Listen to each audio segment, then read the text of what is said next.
the Doctor of Digital.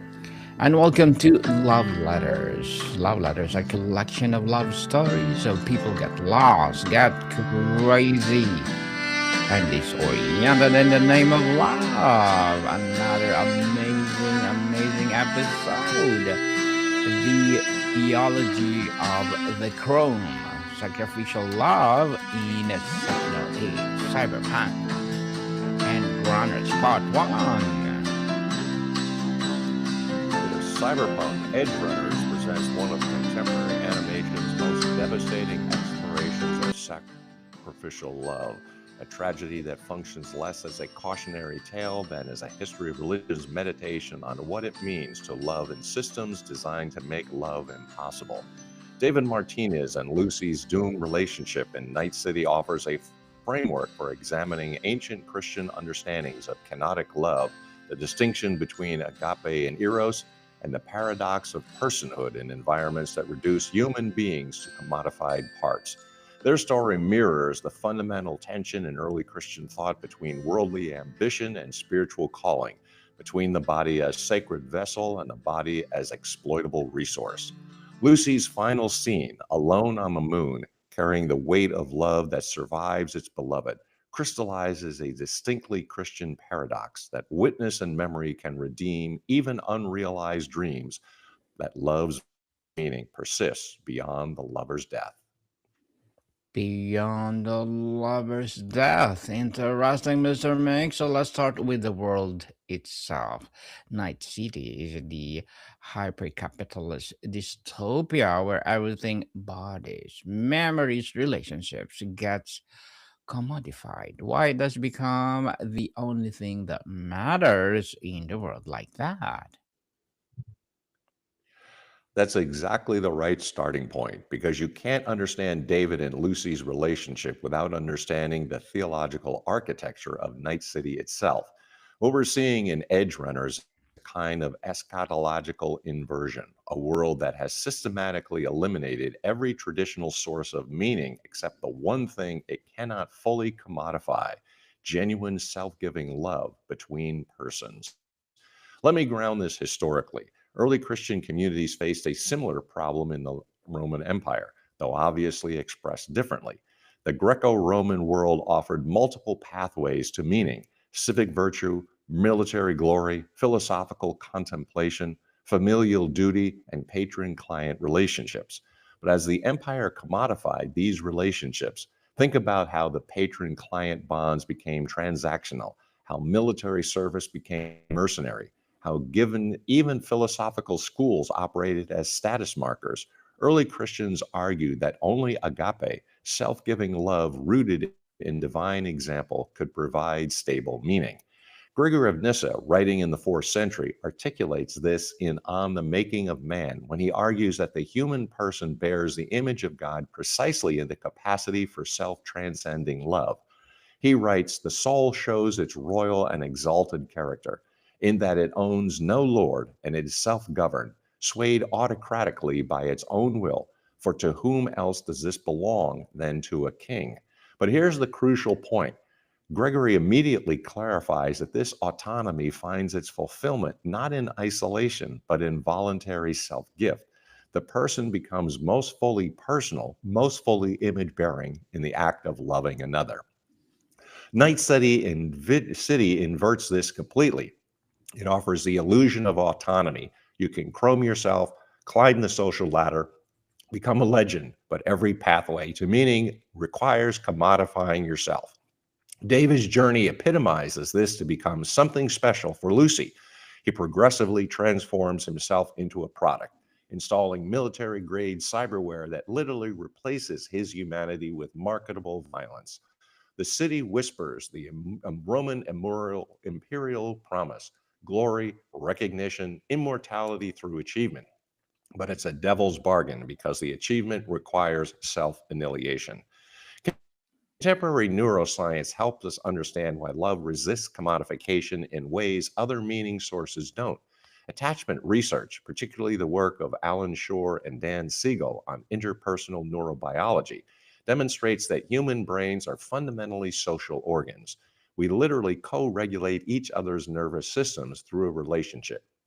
When David and Lucy are together, we see moments of genuine calm. Lucy's apartment becomes a sanctuary, not because it's luxurious, but because it's where their nervous systems can synchronize, where they can exist as persons rather than products. The Apostle Paul captures this distinction in his discussion of the body in First Corinthians. He writes, "Do you not know that your bodies are temples of the Holy Spirit, who is in you, whom you have received from God? You were not your own. You were bought at a price. Therefore, honor God with your bodies." Now, Paul is writing to a community in Corinth where temple prostitution was normalized, where bodies were routinely commodified. His theological intervention is radical. Your body isn't a tool or a product, it's a sacred dwelling place. You belong to something greater than market forces. Night City preaches the opposite gospel. Your body is a product and your value is determined by your market utility.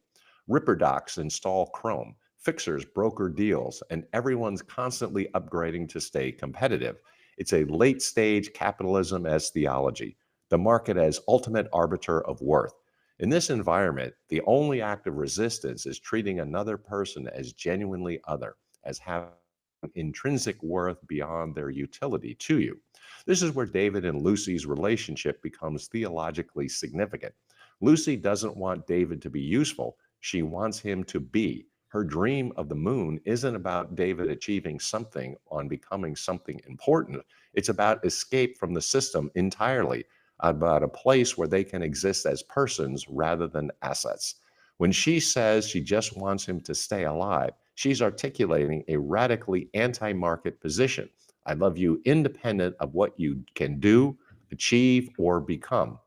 Early Christian martyrdom literature actually provides an interesting parallel. In texts like the Martyrdom of Perpetua and Felicitas, a review of a new work on the book will be published by choice, current reviews for academic libraries, we see the Roman state demanding conformity. Just burn a pinch of incense to the emperor. Just participate in the civic cult. Just commodify your religious identity enough to function in society. The martyr's refusal isn't stubbornness, it's the assertion that personhood cannot be negotiated, that there's something about human identity that exists independent of the state or market recognition. David's tragedy is that he cannot accept this.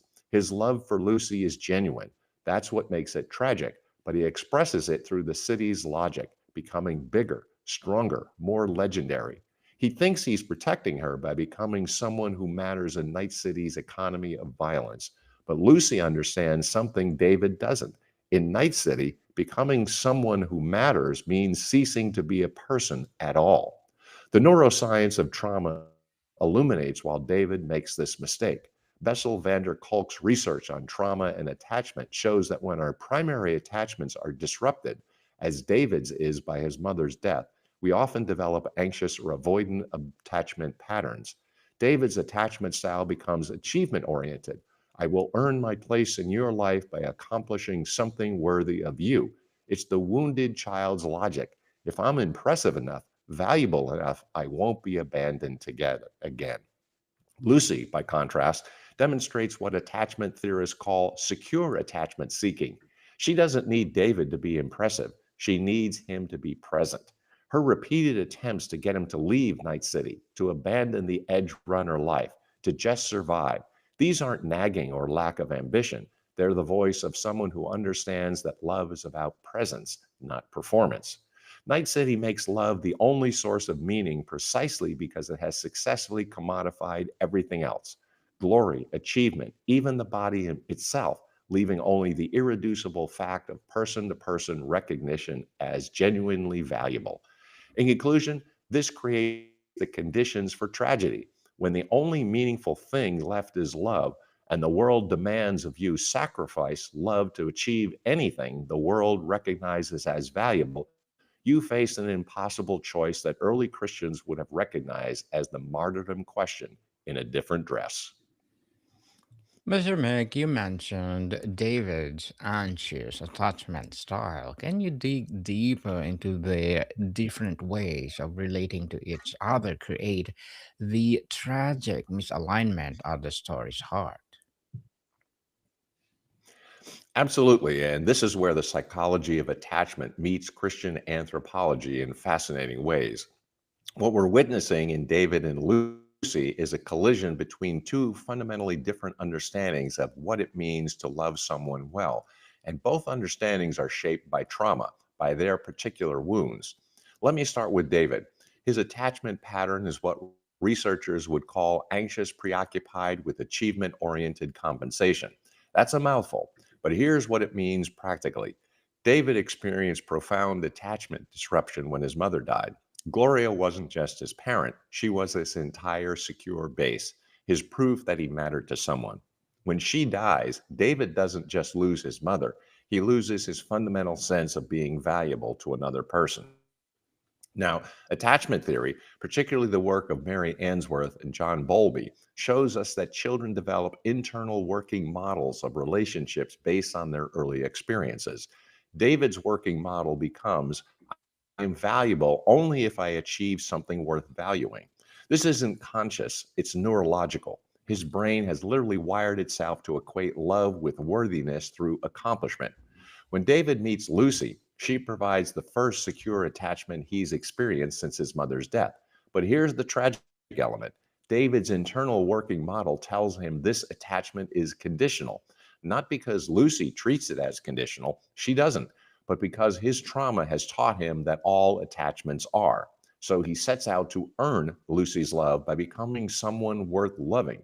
In his mind, this means becoming something special, someone Night City recognizes as important.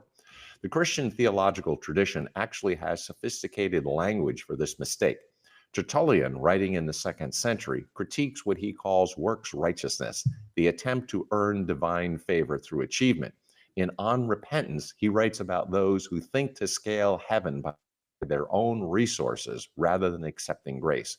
Now, Tertullian is talking about salvation theology, but the psychological pattern is identical: the inability to accept unearned love, the compulsion to prove worthiness. David is trapped in works righteousness. Every time he installs new Chrome, takes a bigger job, pushes himself harder, he's trying to earn something Lucy is already freely giving him. It's theologically backwards. He's trying to achieve his way into grace rather than receiving grace as a gift. Lucy's attachment pattern is completely different. She demonstrates what we might call secure attachment with protective hypervigilance. She's capable of genuine intimacy. We see this in her unguarded moments with David, but her past trauma, their time at Rasanka, the experiments, losing friends, has taught her that the world actually actively destroys what you love. So while she can love securely, she's constantly scanning for threats.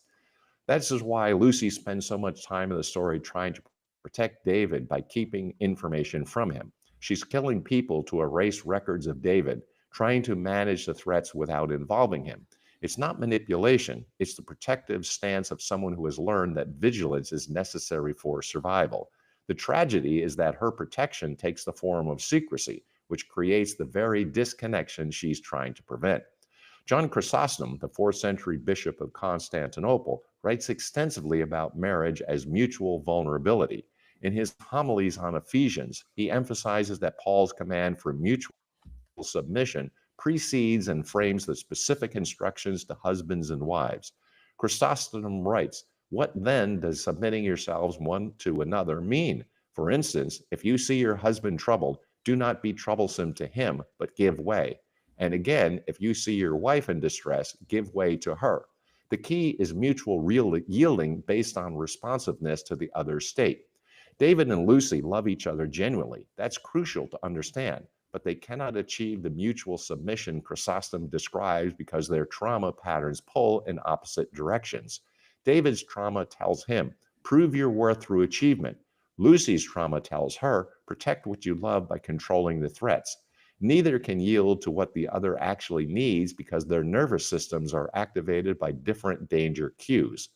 Contemporary trauma research helps us understand this neurologically. Stephen Porges' polyvagal theory shows that traumatized nervous systems develop different neuroception, unconscious detection of safety or danger. David's nervous system reads, I'm not enough, as the primary danger, so he constantly escalates. Lucy's nervous system reads external threats as primary danger, so she constantly guards. The scene where David takes on the military grade exoskeleton is the perfect crystallization of this tragic misalignment. Lucy is literally begging him not to do it. She's explicitly articulating what she needs. Just stay alive. That's all I want. But David's trauma pattern interprets her distress as evidence that he's not enough yet, that he needs to become bigger, stronger, more capable of protecting her. He's trying to love her well by becoming what his trauma tells him a protector should be, even though what she actually needs is for him to simply remain. Augustine of Hippo, in Confessions, writes about his pre conversion self. I sought what I might love, in love with loving. I was not yet in love, but I was in love with love. Augustine is describing a kind of narcissistic attachment to the feeling of loving rather than the of the beloved. David is trapped in something similar but more sympathetic. He's in love with providing for Lucy, with being her protector in ways that prevent him from simply receiving her love and existing in her presence. The Pauline concept of kenosis, self emptying love, becomes relevant here. In Philippians 2 6 and 7, Paul writes about Christ, who, being in very nature God, did not consider equality with God something to be used to his own advantage. Rather, he made himself nothing by taking the very nature of a servant. This is the paradox of divine love. It empties itself, makes itself vulnerable, relinquishes power. Lucy is trying to love David canonically. She wants him to empty himself of ambition, to relinquish the pursuit of legendary status, to simply be with her. David, tragically, interprets canonic love as filling himself with chrome, with power, with legendary status, so he has something worthy to empty at her feet. He's trying to become Christ's divine nature so he can then empty it, not understanding that the emptying is itself the love. This is where attachment research and the theology converge powerfully. Secure attachment, as demonstrated in decades of research, requires what Dan Siegel calls feeling felt, the experience of being accurately perceived and responded to by another. Lucy feels most felt by David in their quiet moments, when he's simply present. David feels most felt when Lucy witnesses his achievements, when she sees him as capable. Their nervous systems are literally seeking different forms of recognition. David and Lucy's attachment patterns create tragedy not because they don't love each other, they do deeply, but because their trauma shaped nervous systems cannot receive the love being offered in the form it's being given. David keeps trying to earn what's freely offered. Lucy keeps trying to protect what's already vulnerable. In conclusion, both are loving as well as their wounds allow, which makes their eventual destruction not a moral failure, but a structural inevitability in a world that preys on wounded attachment patterns. Wounded attachment. So, Mr. Meek, Lucy's dream of going to the moon is central to the whole story. What is the theological significance of this image? Escape, transcendence, hope. The moon in Edgerunners functions as what theologians would call an eschatological symbol, an image of ultimate fulfillment, of final rest, of the world as it should be rather than as it is. But what makes Lucy's dream theologically rich is that it's specifically not an achievement goal, it's a vision of escape from achievement itself. That distinction is everything. Let's start with the moon as a symbol in religious thought. In Jewish mystical tradition, the moon represents the Shekinah, the feminine presence of God in exile. The Zohar, the foundational text of Kabbalah, speaks of the moon as diminished light that will one day be restored to full radiance. The moon is literally a lesser light in a dark world, waiting for redemption. Lucy, who has been commodified and experimented on by Arasaka, embodies this exactly. Diminished personhood waiting for restoration. But Christian eschatology adds another layer. The book of Revelation describes the New Jerusalem, the final dwelling place of God with humanity. The city does not need the sun or the moon to shine on it, for the glory of God gives it light. Revelation 21:23. The moon becomes unnecessary in the fulfilled kingdom because God's presence is immediate. Lucy's moon, then, represents penultimate hope, not the final answer, but the nearest achievable approximation of rest. Here's what's crucial. Lucy doesn't dream of doing something on the moon. She doesn't want to establish a lunar colony, start a business, or become a legendary moon explorer. She wants to be on the moon, to exist in a place where Night City's logic doesn't reach, where she and David can simply be persons together without the constant pressure to commodify, achieve, escalate. This is where Lucy's dream aligns with early Christian monasticism, particularly the desert fathers and mothers of the 3rd and 4th centuries. When Christians fled to the Egyptian desert, they weren't pursuing achievement, they were escaping the corrupting logic of imperial Roman society. Athanasius, writing the life of Anthony, describes the saint's retreat not as an accomplishment, but as the pursuit of stillness, silence, and the cessation of striving. Antony says, just as fish die if they stay too long out of water, so the monks who loiter outside their cells or pass their time with people of the world lose the intensity of inner peace. So, like a fish going towards the sea, we must hurry to reach our cell, for fear that if we delay outside, we will lose our interior watchfulness. The cell here functions like Lucy's moon, not a place of doing, but of being, not achievement, but presence. Lucy's dream is fundamentally contemplative rather than active. She doesn't want to accomplish anything. She wants to rest with David in a place where rest is possible. This is the Sabbath principle embedded in Torah. One day in 7 where you cease producing, cease striving, cease proving your worth through work. The moon represents permanent Sabbath, escape from the tyranny of productivity. Contemporary psychology, particularly the work on chronic stress and meaning making by researchers like Stephen Southwick and Dennis Charney, shows that human flourishing requires spaces of restoration where we can exist without performance demands. Lucy's moon dream is her nervous system's cry for a polyvagal theory, ventral vagal state, parasympathetic activation, social engagement without threat, the biological experience of safety. Now, here's the tragic element. David cannot receive this dream. He hears the moon and translate it through his achievement-oriented attachment.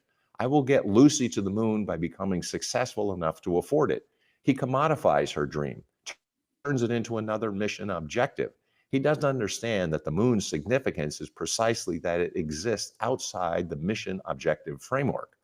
Gregory of Nazianzus, the 4th century Cappadocian theologian, writes in his theological orations about the danger of treating divine things as achievable goals.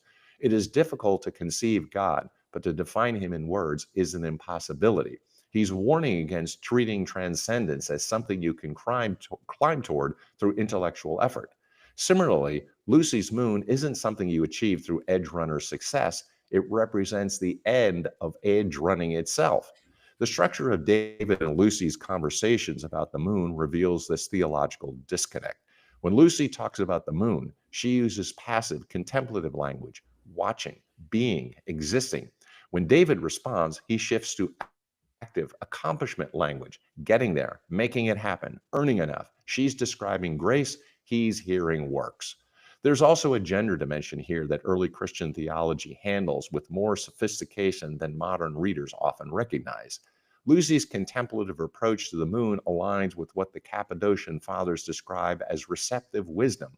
This isn't essentialist gender stereotyping. It's recognizing that in patriarchal systems, both Roman Empire and Night City, women often develop contemplative resistance precisely because active resistance is foreclosed.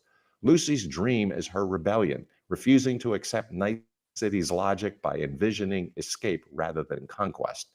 The final scene's theological weight is devastating precisely because Lucy achieves her dream but without its meaning.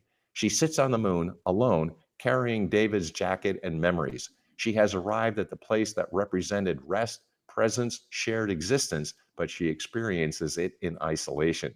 It's the fulfillment of the symbol emptied of the reality it symbolized. This is where Christian eschatology's insistence on bodily resurrection becomes important. N.T. Wright and others emphasize that Christian hope isn't about souls escaping to heaven. It's about restored bodies in a renewed creation, community life in the presence of God. Lucy's solitary moon is incomplete precisely because the moon was never meant to be achieved alone. The dream was never about location, it was about communion. Lucy's moon represents not an achievement goal, but an eschatological vision of rest, presence and communion outside Night City's commodifying logic. Her achievement of the moon without David is theologically significant as a symbol of how capitalist systems can give you the symbol while destroying the reality. How you can arrive at the destination only to discover that the journey has killed the person you were traveling toward. In conclusion, the moon reveals that transcendence cannot be achieved. It can only be entered together, or it isn't transcendence at all. Yes, the moon indeed. So, Mr. Mick, to wrap up part one, Christian theology makes a big deal about different kinds of love: eros, philia, agape. How do those distinctions show up in David and Lucky's relationship? This is where Edgerunners becomes theological sophisticated in ways I don't think the creators necessarily intended, but which the story structurally enacts. David and Lucy's relationship dramatizes the tension between eros and agape, between desire-driven love and self-giving love, in ways that illuminate why early Christians insisted those needed to be distinguished. Let's define terms carefully. Eros in Greek thought is acquisitive love, that love that seeks to possess the beloved because the beloved completes or fulfills the lover. It's about need, desire, and union. Plato's Symposium presents eros as the driving force that moves us towards beauty, truth, and ultimately the good itself. Eros isn't bad, it's fundamental to being human, but it's inherently about what the beloved provides to the lover. Agape, particularly as developed in New Testament theology, is self giving love that seeks the good of the beloved independent of what the beloved provides. Anders Nygren's classic study, Agape and Eros, argues that agape is fundamentally unmotivated love. It doesn't respond to the worthiness of the beloved, but springs from the character of the lover. God loves not because we're lovable, but because God is love. Now, here's where it gets complicated in Edgerunners. David and Lucy's relationship contains both eros and agape, and the tragedy emerges from their different expressions of each.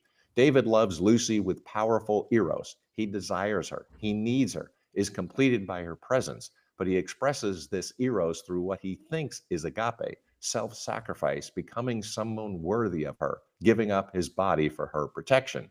Lucy also loves David with eros. She desires his presence, needs him alive, and is fulfilled by their connection.